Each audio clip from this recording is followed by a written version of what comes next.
Danny Carter stood outside the massive doors of the Hall of Concordance and tried not to throw up. His hands shook as he checked his credentials.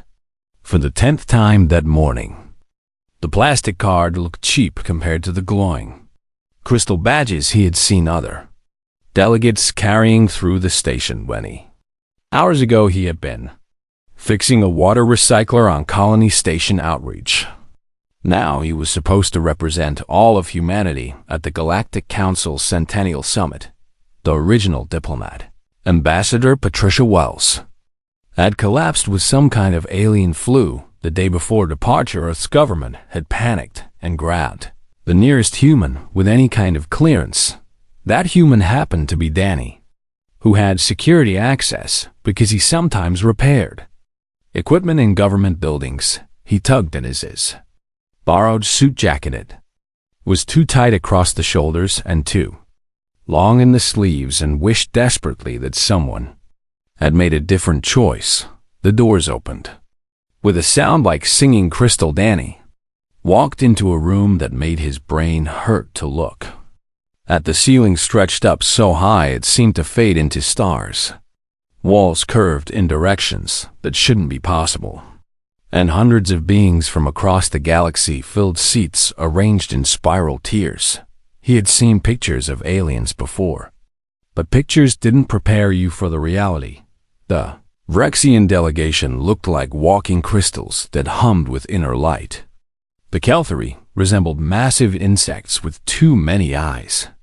The Xanthari floated in spheres of liquid that moved with them, and there, at the highest tier, where the most powerful species sat, Danny saw them. The Shkaravarine called them leopards, though that was a human word for something that only looked a little bit like the earth cats.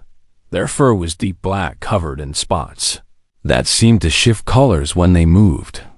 Their faces were angular and sharp, with golden eyes that saw everything, and they moved with a grace that suggested violence held perfectly in check.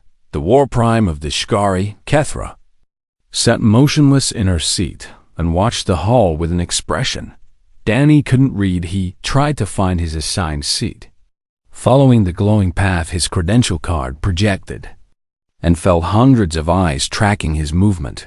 "Is that the human?" A voice boomed across the hall. The translation device in Danny's ear made it sound like grinding. Roxave Rexian Ambassador stood, light pulsing through his crystalline body in what might have been amusement. "I was told Earth was sending a diplomat, not a maintenance worker in an ill-fitting suit." Laughter rippled through sections of the hall. It sounded like wind chimes and grinding metal and sounds Danny had no reference for. His face burned, but he kept walking. "Look at his credentials." A Kelthari delegate chittered, mandibles clicking. "4th-class clearance. My hatchlings have better authorization." More laughter, louder now. Danny reached his seat and sat down quickly. It was in the back corner of the lowest tier, barely visible from the main floor. Obviously the worst position in the entire hall. He wanted to disappear. "Order," someone called, and the laughter died down. The summit began with speeches in languages.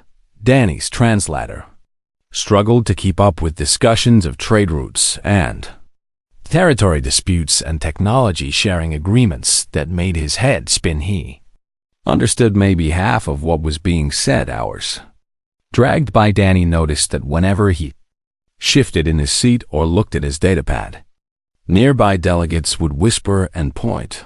The human who didn't belong, the joke representative, the maintenance worker playing diplomat. He stopped moving and tried to make himself invisible. Then alarms screamed through the hall. Red light flooded the chamber and every delegate jumped to their feet. Danny's translator went crazy as dozens of species all started shouting at once. "Emergency broadcast." A mechanical voice cut through the chaos. "Distress signal received from Research Outpost Kelvin 7. Multiple hostages taken by Raider Group. Hostages include 14 children from 7 different species. Station life support damaged and failing." The hall erupted. Delegates argued about proper response. protocols and which species had jurisdiction, and whether military force was appropriate. Danny listened in, growing horror as they debated and discussed. While children were in danger, 20 minutes passed. Then 30. They were still talking. Danny stood up. "We need to go now." His voice came out louder than he intended, amplified by the hall's acoustic system. The entire chamber went silent and turned to look at him. The human maintenance worker has an opinion? The Vrexian ambassador who had mocked him earlier said, voice dripping with scorn, "Does the janitor want to teach the Galactic Council how to conduct a rescue? Those are children." Danny's hands clenched into fists. "Every minute we sit here arguing is a minute they're in danger. Just send someone." "Oh, how precious." A Kelthari delegate laughed. "The primitive species thinks rescue operations are simple. Perhaps you'd like to volunteer, human? Show us how it's done."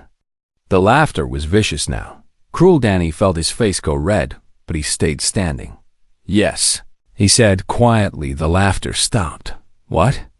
the Vrexian ambassador asked. "Yes, I volunteer," Danny said louder. "I'll go help those kids right now if you'll let me. I don't care about protocols or jurisdictions. I care about getting them out alive." The hall exploded with noise again, some delegates laughing harder, others shouting about improper procedure, a few looking thoughtful. Enough. A new voice cut through the chaos like a blade. Everyone froze. Kethra, the HFY War Prime, had stood up. She was massive, nearly 7 feet tall, and when she moved, every eye in the hall tracked her with the instinct of prey watching a predator. The human volunteers. Her voice was deep and layered with harmonics that Danny's translator couldn't quite capture. The Vrexian delegation has been eager to test their new prototype rescue craft. Let them take the mission, and let the human come as observer since he is so concerned. She looked directly at Danny for the first time. Golden eyes unreadable. Let us see what Earth's representative is truly made of. The Vrexian delegation couldn't refuse without looking cowardly. They agreed through gritted teeth. Danny was ushered out of the hall by a Vrexian security team who made it clear they thought he was an idiot. He followed them to the docking bay, heart hammering, wondering what he had just volunteered for. Behind him in the hall, Kethra sat back down and watched the human leave. This should be interesting, she said to herself in a language no translator in the hall could understand. The other HFY delegates remained motionless, but their spots shifted color in a pattern that meant they were paying very close attention. The test had begun. The Vrexian rescue ship was beautiful and deadly, all sharp angles and glowing conduits that pulsed with energy. Danny didn't understand. Commander Zalxeth made it very clear that Danny was only allowed on board because the War Prime had suggested it, and that he should stay out of the way and touch nothing. "You are here to observe, human," the crystalline commander said. Light flickering through his body, and what Danny was learning meant annoyance. "My team is trained for this. We do not need assistance from a maintenance worker who thinks bravery is a substitute for skill." Danny nodded and took a seat in the back of the troop compartment, while 6 Vrexian commandos checked their weapons and armor. The ship launched, and Danny felt his stomach drop as they accelerated. Vrexian technology was far ahead of Earth's, and the speed was incredible. He pulled out his personal datapad and connected to the ship's information network. The Vrexians hadn't bothered to lock him out because they didn't think he could understand their systems. They were wrong. Danny had spent 15 years fixing equipment made by a dozen different alien manufacturers. You learned to read technical specifications in any language when your job was keeping life support running. He pulled up the schematics for Research Outpost Kelvin 7 and started studying. The outpost was a standard modular design, built by the Kelthari, but using components from multiple species. Danny recognized some of the systems from stations he had worked on. He zoomed in on the areas where hostages were being held according to the distress signal, then traced back through the maintenance tunnels and service shafts. They're a route that bypassed the main corridors entirely, small enough that the raiders probably weren't watching it, leading almost directly to the hostage location. "Commander," Danny said. Looking up from his datapad, Zalseth didn't even turn around. Danny tried again. "Commander, I found an alternate entry point that..." Silence. The Vrexian snapped. "We have tactical analysis far beyond your primitive comprehension. Do not distract my team with amateur observations." Danny sat back and kept his mouth shut, but he didn't stop studying the schematics. 30 minutes into the flight, another ship appeared on the sensors, sleek and black, moving like a predator even in the emptiness of space. "Shkari fighter," one of the commandos reported. "War Prime Kethra is matching our course." Zalx's light pulsed in confusion. Why would the War Prime personally involve herself in a minor rescue operation? No one had an answer.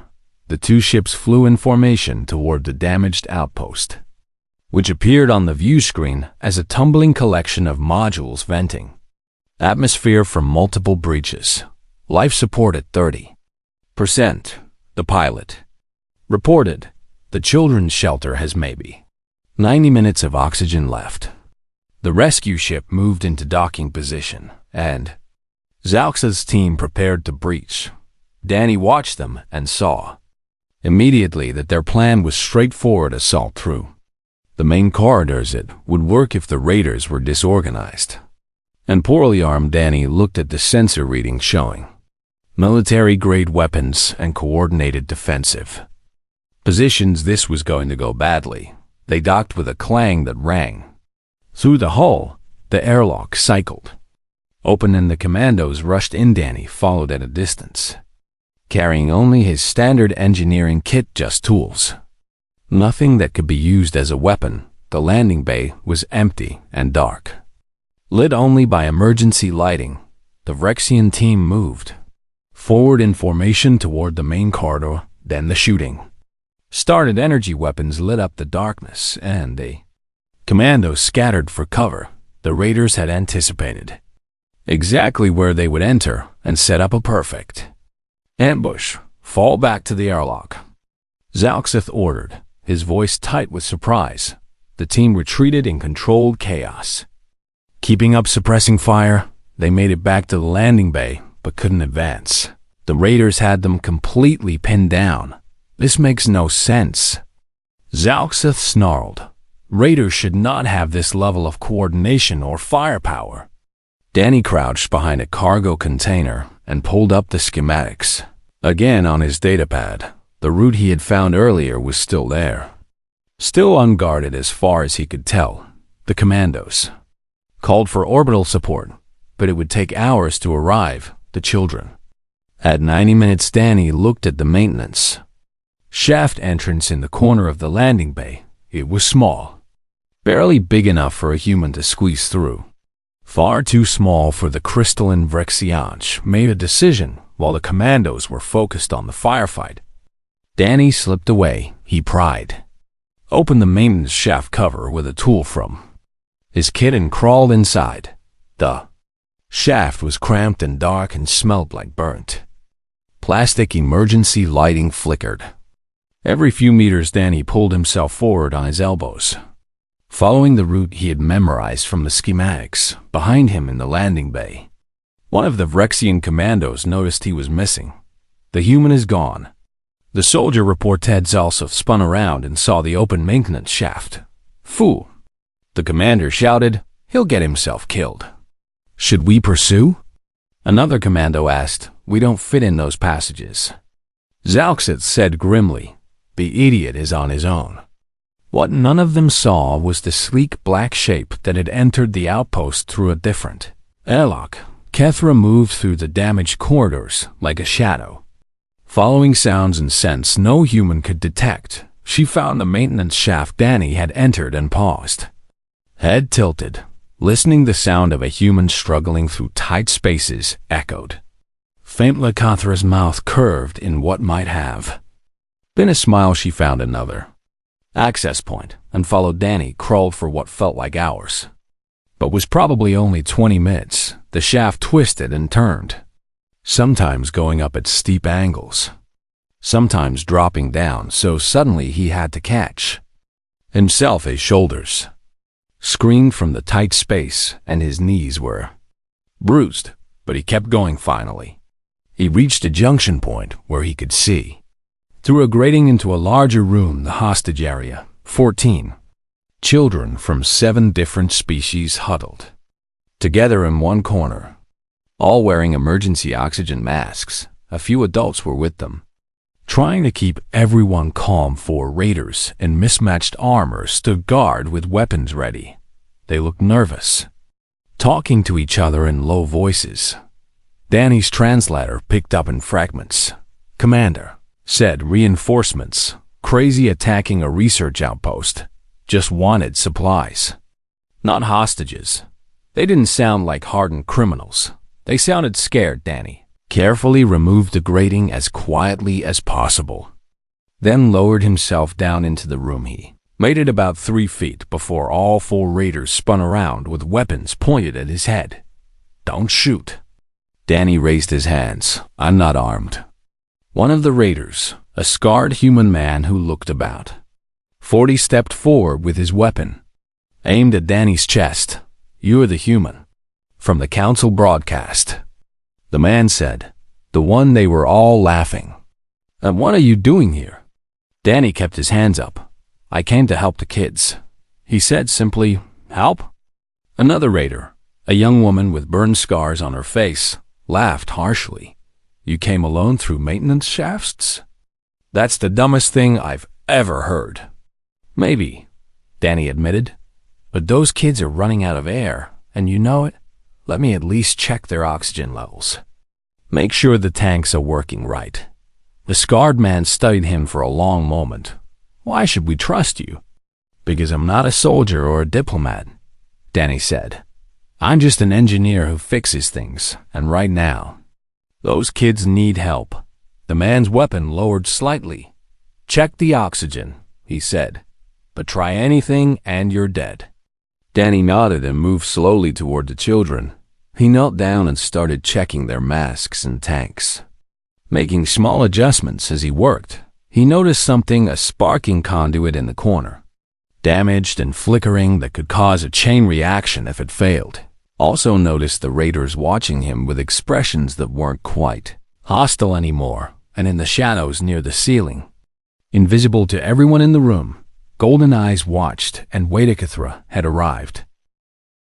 Danny finished checking the last oxygen mask and stood up slowly. All 4 raiders still had weapons trained on him, but their postures had relaxed slightly. "Tanks are good for another hour," he reported. "But that conduit over there is going to fail soon. And when it does, the whole level might go up." The scarred man glanced at the sparking conduit and his jaw tightened. "Can you fix it?" "Probably," Danny said. "If you let me, it'll take maybe 10 minutes. The raiders exchanged looks. The young woman with burned scars spoke up. "Let him try. Leo better than getting blown up." The scarred man, Leo, nodded sharply. "Do it," he said. "Bud, we're watching you." Danny grabbed his toolkit and moved to the damaged conduit. He pried open the access panel and winced at what he saw inside. Whoever had designed this outpost had used cheap components that weren't rated for the power load. It was a disaster waiting to happen. Even before the raiders had damaged, I'd got to work, stripping damaged wiring and rerouting power through backup lines. "You're really just an engineer?" the young woman asked, standing close enough to shoot him but far enough to feel safe. "Yeah," Danny said without looking up.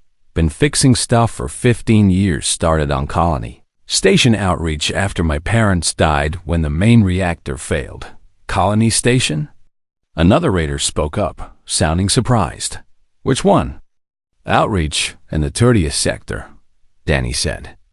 Connecting two wires carefully, Earth Corporation mined the nearby asteroids for 10 years. Then abandoned the station when the ore ran out. Left about 3,000 people to figure out how to survive on failing equipment. He heard the raiders shift uncomfortably. I know that story.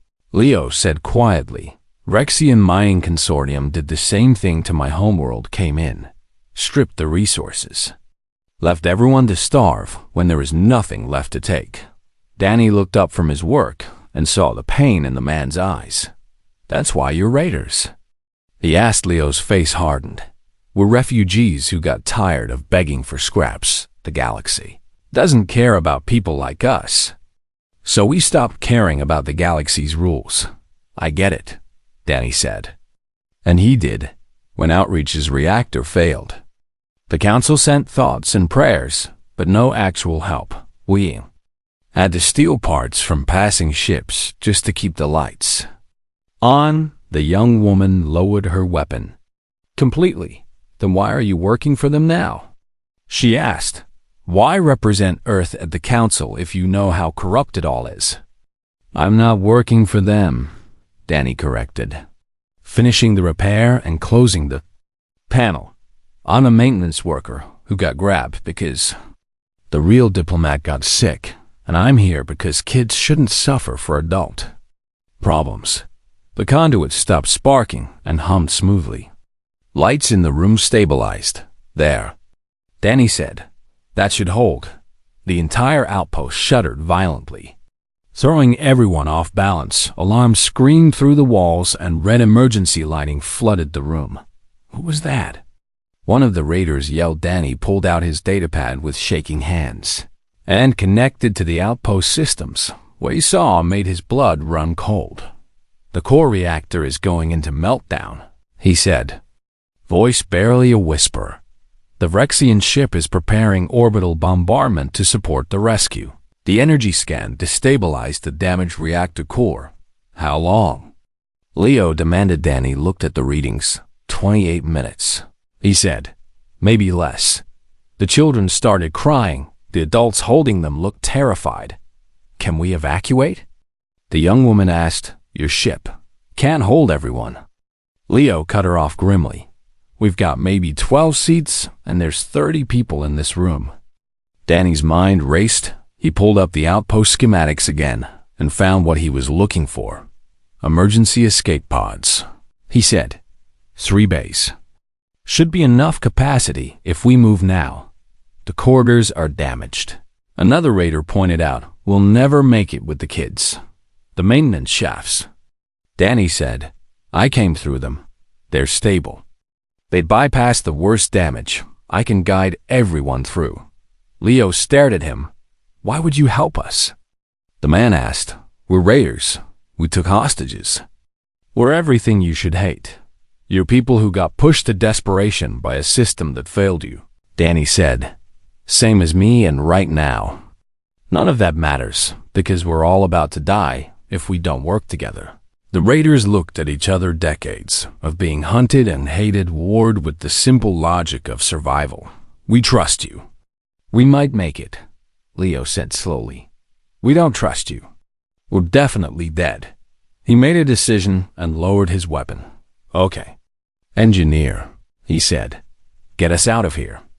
Danny nodded and started organizing people. He sent the smallest raiders through the maintenance shafts, first to secure the route. Then started moving the children in groups. The adults came last. Some carrying supplies, others helping those who were injured. They moved through the cramped passages as fast as they dared, while the outpost shook itself apart around them. Sparks rained down from damaged conduits, and the floor tilted at weird angles as structural supports failed. Danny stayed at the back, helping stragglers and making sure no one got left behind. 15 minutes gone. They reached the first pod bay, and Danny's heart sank. One pod was completely destroyed. Another was damaged but functional. The third looked intact. He did quick math in his head. They had 30 people and capacity for maybe 25. If everyone squeezed tight, everyone in the good pods. He ordered, pack in as close as you can. People scrambled to obey. The children went first, then the adults. Then the raiders. Leo was the last one at the pod door, and he looked back at Danny, who was standing at the bay control panel. "You coming?"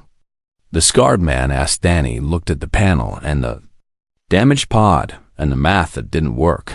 "Someone needs to stay and manually vent the bay," he said quietly. "The systems damaged. The pods won't launch without someone operating the emergency override." Understanding dawned on Leo's face. "No," the raider said. "We'll draw straws." "Well, I'm the only one who knows the sequence," Danny interrupted. "And I'm the one who volunteered for this. Get those kids safe." "Leo." The children were crying again, calling for Danny to come with them. One small Kelthari child reached out with a tiny appendage. "Please." The child's translator conveyed, "Don't stay." Danny smiled at them. "I'll be right behind you," he lied gently. "Now go, quickly." Leo's face twisted with emotion. The hardened raider looked like he wanted to argue, but knew there wasn't time. "You're a good man," Leo said roughly. "Better than most of us deserve." He sealed the pod door. Danny turned to the control panel and started the launch sequence. His hands were surprisingly steady. 8 minutes left. Pods needed 7 to pressurize and launch safely. It was going to be close. He was halfway through the sequence when a voice spoke from behind him. "Why?" Danny spun around and saw Kethra standing there. The HFY War Prime had somehow entered the bay without making a sound. Her golden eyes burned in the emergency lighting. "Why would a nobody sacrifice himself for strangers?" she asked. "For enemies?" Danny turned back to the controls. "Because I can," he said simply. "Because they're worth it, because somebody has to. And I'm the one who's here." "You could demand my help," Kethra said. "Beg for your life." "Would you help if I begged?" Danny asked, not looking up from the panel. "Maybe," the War Prime said. "Then I'm begging," Danny said without hesitation. "Not for me, for them. Help me get them out safe." Kethra moved forward like liquid shadow. "I can survive the decompression," she said. "My physiology is more resilient than yours. I can complete the sequence after you evacuate." She paused. "But I give you a choice. Human, accept my help, or prove your pride through martyrdom." Danny didn't even hesitate. "Help." "Many," he said immediately. "Pride's not worth anyone dying for." Something that might have been approval flickered across Kethra's alien face. Then, "We work together," she said. "You handle the technical sequence. I'll use strength where needed." They moved in perfect coordination, Danny calling out commands, Kethra forcing damaged mechanisms that wouldn't respond to electronic controls. The pods launched one by one, shooting away from the dying outposts. 7 minutes 6:5. The last pod was ready. Danny and Kethra dove inside as the bay exploded behind them. The pod tumbled through space, alarms screaming. But functional Danny caught his breath and looked across the cramped interior at the massive HFY warrior. "Thank you," he said. Kethra's eyes gleamed. "You passed," she said simply. Danny stared at Kethra in the cramped escape pod. The HFY War Prime barely fit in the space designed for smaller species, her spotted fur brushing against the walls. "Passed?" he asked, confused. "Past what?" Kethra settled into a position that looked almost comfortable. Despite the tight quarters, her golden eyes never left Danny's face. "The trial of worth," she said. "An ancient HFY practice. We observe species to determine if they are predators or prey, conquerors or guardians, worthy or worthless." Danny's exhaustion was catching up with him, but he tried to focus on what she was saying. "You've been testing humanity?" he asked. "Not humanity," Kethra corrected. "You, Danny Carter, the maintenance worker. The nobody. We tested you specifically to see what an ordinary human would do when given power and facing crisis." She shifted slightly, and the pod rocked. "The War Council." of the Shkari arranged for ambassador. Was to fall ill, she continued. We ensured you would be selected as replacement. We wanted to see how a human without training or preparation would handle the Hall of Elites. Danny felt a chill despite the pod's warm recycled air. You set me up? His voice came out harder than he intended. To be humiliated? To be tested, Cathra said without apology. The first trial was simple. Would you demand respect based on your species' potential? Or would you accept mockery with dignity and seek to earn regard through action? She leaned forward slightly. Many young species, when first granted council access, become arrogant. They strut and demand recognition they have not earned. They threaten war if they are not given status. We have seen it countless times. But I didn't do any of that, Danny said. No. Kethra agreed. You stayed quiet, accepted your place, and waited. Then when crisis arose, you acted without thought for your own status or safety. You volunteered immediately while others debated protocol. Danny's head was spinning. And the raiders? The hostage situation? Did you arrange that too? No, Kethra said, and her expression shifted to something that might have been regret. That was unfortunate coincidence, but when it occurred, we saw opportunity for a second trial. She gestured at the pod around them. We could have resolved the situation in minutes. The Shkari fleet was in range. We had overwhelming force, but we wanted to see what you would do. You risked those children's lives just to test me. Danny felt anger rising in his chest. Kethra's eyes flashed. We risked nothing, she said sharply. I was there the entire time, watching, ready to intervene if needed. The children were never in true danger while I was present. She paused. But you did not know that you believed the danger was real. And still you acted. That is what mattered. Danny slumped back against the pod wall.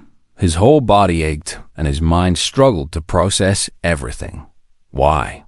He finally asked, why go through all this just to test one random human? Kethra was quiet for a long moment.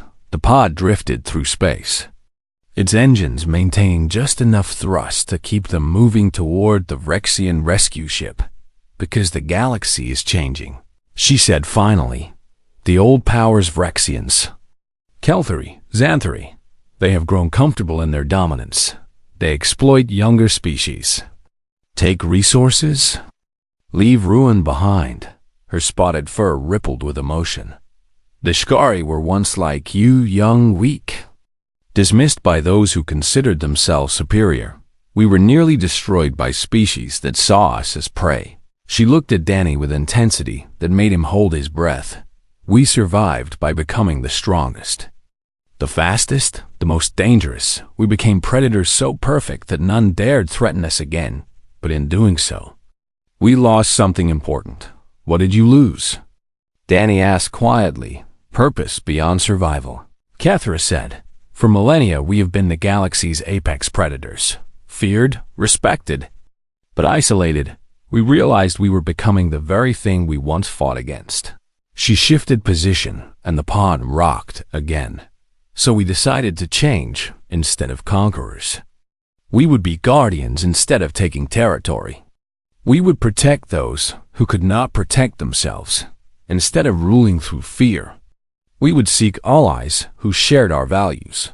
And you think humans could be those allies? Danny said, surprised. We hoped. Kethra corrected. We observed your species since first contact. You are weak by galactic standards. Your technology is primitive. Your worlds are few, but you have something rare. What's that? You care, she said simply, about strangers, about enemies, about people you have no obligation to help. Your history is filled with individuals who sacrificed everything for others. You call them heroes, but they are often ordinary. People who simply chose to do what was right. She pointed at Danny, like a toad simply chose to do what was right. Maintenance worker who volunteered to save. Children, when trained warriors, debated protocol like.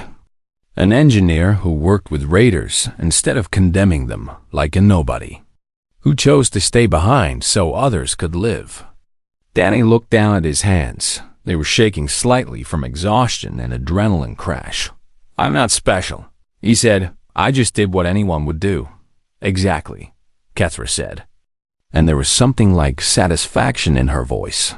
"You believe your actions were ordinary, but they were not. Most species would have demanded the council send professionals, would have refused to risk themselves, would have condemned the raiders without hearing their story." She leaned back. "You chose repair over revenge, connection over conquest, sacrifice over survival. These are the values the Shkari seek in allies." The pod's comm system crackled to life. Unidentified pod. "This is Rexian rescue vessel. We have you on sensors. Prepare for retrieval." Kethra reached out and keyed the response. "This is War Prime. Kethra, we are secure. Retrieve all pods and return to Zenith Prime immediately." There was a pause. Then Commander Zalxus' voice came through, sounding stunned. "War Prime. We thought the outpost was destroyed. We feared. All hostages are safe." Kethra interrupted. The human engineer ensured their rescue. "You will treat him with the respect he has earned."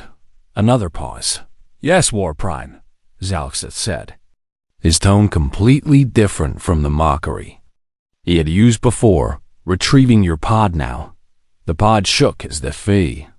Rexian ship's tractor beam locked on and began pulling them, and Danny watched through the small viewport as they approached the sleek rescue vessel. "What happens now?" The Asked Kethra stood up as much as the cramped space allowed. "Now we return to the Hall of Elites," she said. "Now I fulfill the final part of the trial." "What's that?" The War Prime's mouth curved in what Danny was learning to recognize as a Shari smile. "Now I show the galaxy what true worth looks like," she said. The pod docked. With a solid clunk, the airlock cycled open, and Danny stepped out on shaky legs. The entire Rexian crew was standing at attention. Commander Zalxus approached, and to Danny's shock, bowed his crystalline head. "I misjudged you, human," the commander said. "You showed courage and skill. I did not believe your species possessed. I apologize for my earlier words." Danny didn't know what to say. He settled for a simple nod. "The other pods?" he asked. "All safe?" Zalxus confirmed. "The children are being examined by medical staff. The raiders have requested to speak with you before we arrive at Zenith Prime." Danny followed a crew member to the medical bay where Leo and the other raiders were being held under light guard when Danny entered. Leo stood up with something like awe on his scarred face. "You made it," the man said roughly. "I thought for sure. War Prime helped me." Danny said, "We both made it out." Leo grabbed Danny's hand in a crushing grip. "Those kids are alive because of you," he said. "We're alive because of you. I don't care what the council does to us now. It was worth it to see someone actually give a damn. What will happen to you?" Danny asked. Leo shrugged. "Prison. Probably maybe execution if they want to make an example. Raiders don't usually get mercy." Danny looked at the man who had trusted him, who had helped save the children despite everything. "We'll see about that," he said quietly. The ship accelerated toward Zenith Prime, toward the Hall of Elites, toward whatever came next. Danny sat in the crew quarters and looked at his reflection in the polished metal wall. He was covered in soot and grease. His borrowed suit was torn and ruined. His hair was a mess. He looked like exactly what he was, a maintenance worker who was in way over his head. But when he looked at his hands, he saw they had stopped shaking. He had done something that mattered, saved lives, made connections, chosen right over easy. Maybe that was enough. The ship arrived at Zenith Prime, and Danny walked toward his future with his head held high.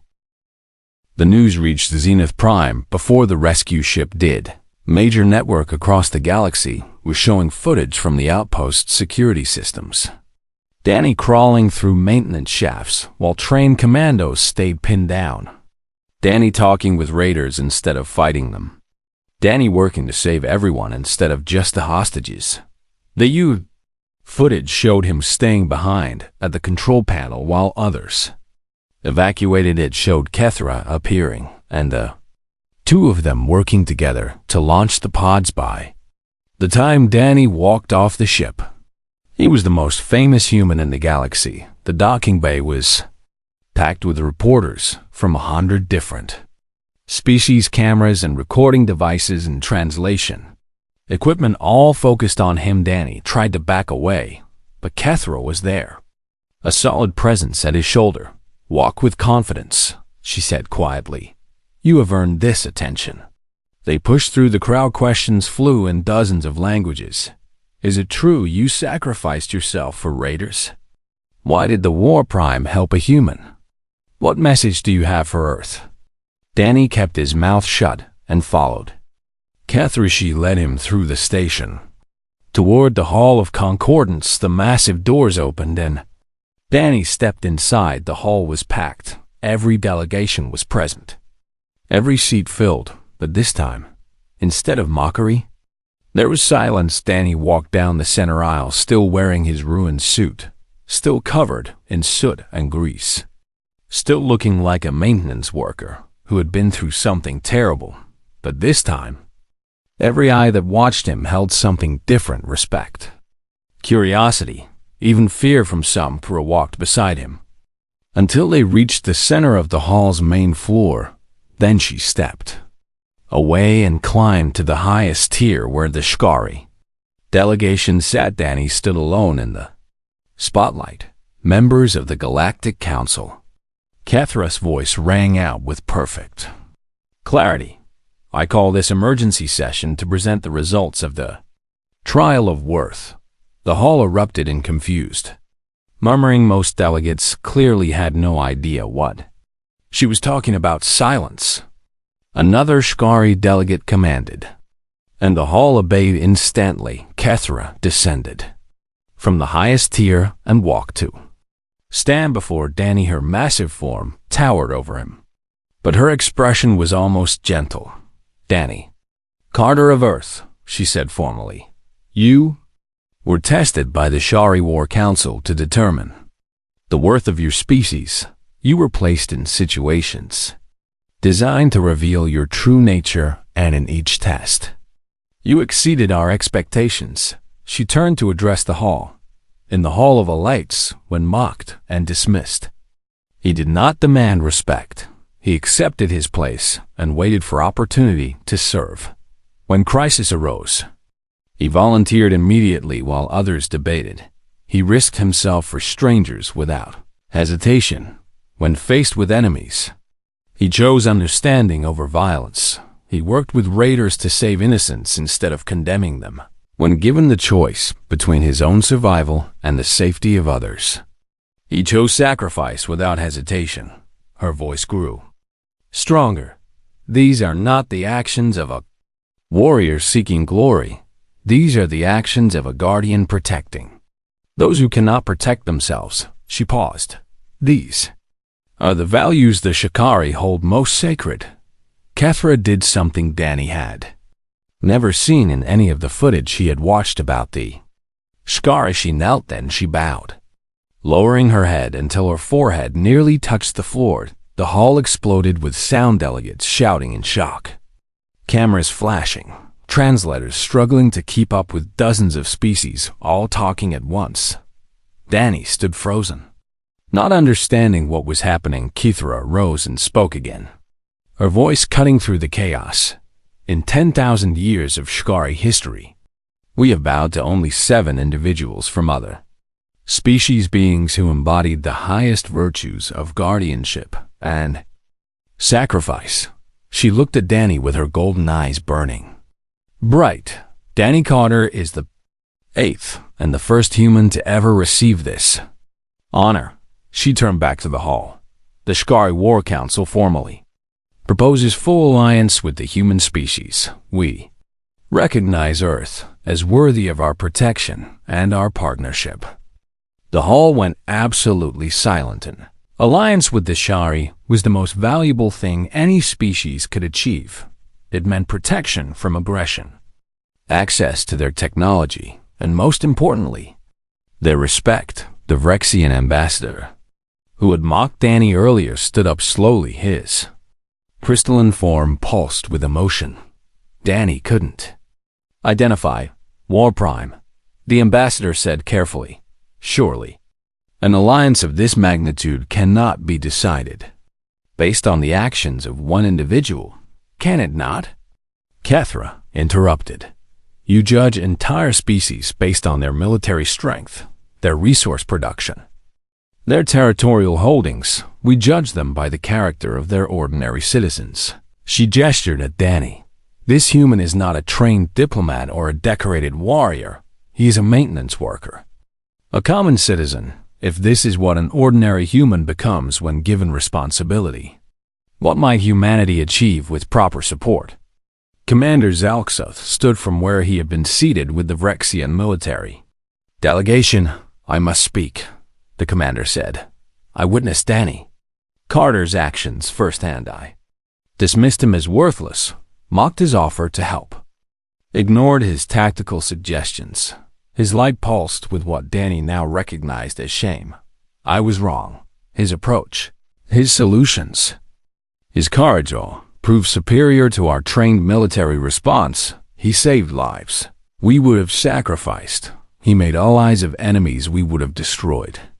The commander looked at Danny. If one human can accomplish this, then we Vrexians have gravely underestimated your species. I formally apologize on behalf of my delegation.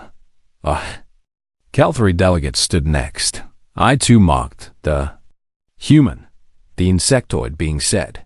I laughed at his simple credentials and basic knowledge, but he used that simple knowledge to solve problems our advanced education could not perhaps. We have become too focused on complexity and forgotten the value of fundamental wisdom. One by one, delegates stood and spoke, some apologizing, some expressing admiration, a few still skeptical but no longer openly hostile. Then the hall doors opened and Leo entered, flanked by station security. The scarred raider looked uncomfortable in the formal setting, but he walked forward with dignity. I was asked to testify, Leo said roughly. So here's the truth. I'm a raider, a criminal, someone who took children hostage. I'm everything you should hate. He looked at Danny. But this man treated me like a person. He listened to my story, understood why desperation drove me to crime, and then worked with me instead of against me. He saved my life and the lives of my crew when he could have left us to die. Leo's voice cracked slightly. Whatever you decide about me and my people, remember this. Danny Carter is the first person in 5 years who made me think the galaxy might have hope left in it. Station security led Leo away. Danny wanted to follow, to argue for mercy, but Kethra's hand on his shoulder kept him in place. Let the council deliberate, she said quietly. Your work here is not yet done. The council leader, an ancient Xanthari floating in a sphere of luminescent fluid, spoke for the first time. Danny Carter of Earth. The being's voice was like wind chimes. The council asks you to address us. Tell us what humanity seeks from the galaxy. Danny's mouth went dry. He had no speech prepared, no diplomatic training, no idea what to say. He looked at the hundreds of alien faces watching him. Waiting so, he told the truth. Earth doesn't want to be feared or worshipped, he said, his voice rough but steady. We're not looking to conquer territory or build an empire. We just want to be useful. He gestured around the hall. Look, I'm a maintenance worker. I fix things. That's what I know how to do, and that's what most humans are like. We're engineers and farmers and teachers and doctors. We see problems, and we want to solve them. He thought about his colony station, about all the people who had worked themselves to exhaustion just to keep the lights on. We've been dismissed as primitive. And maybe we are by your standards. Our technology is basic. Our worlds are few. Our military is nothing compared to Yes, but we're good at making things work with what we have. His voice grew stronger. We're good at fixing broken systems. We're good at finding solutions when resources are limited. And we're good at not giving up even when the situation seems hopeless. He looked directly at Kethra. The war prime said I chose sacrifice over survival, but that's not quite right. I chose to believe there was a solution where everyone could survive. I refused to accept that someone had to die. He turned back to the council. That's what humanity can offer the galaxy, not superior weapons or advanced technology, but the stubborn belief that there's always a better answer if you're willing to look for it, and the willingness to work with anyone, even former enemies, to find that answer. Danny took a breath. So if you want an alliance with Earth, we'll be honored. But we're not going to be warriors or conquerors. We're going to be the people who fix things, who build bridges, who choose repair over destruction. He paused. We're going to be engineers. Even when the galaxy needs soldiers, because somebody has to be. The hall was silent for a long moment. Then applause started. Not the polite acknowledgement of diplomatic protocol, but genuine appreciation had spread through the hall until every delegation was participating in their own species' version of approval. The council leader spoke again. Earth is granted full council membership, the ancient being said, with all rights and protections. Furthermore, the raiders who participated in today's rescue will be granted amnesty and offered rehabilitation rather than punishment.